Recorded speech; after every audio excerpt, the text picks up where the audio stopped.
Test your credit knowledge. Which of the following actions can negatively affect your credit score?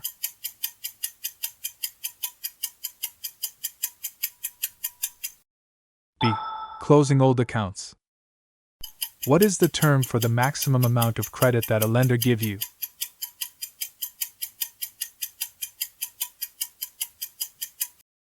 A. Credit limit. Which of the following actions can help you rebuild your credit?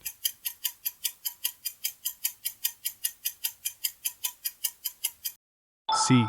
Paying bills on time and reducing debt. How many did you get right? Let us know in the comments below. Like and subscribe for more. Visit www.creditmoneymachine.com for a zero-knowledge professional results 15-second processing software. Schedule your private session at www.lmrcalendar.com today.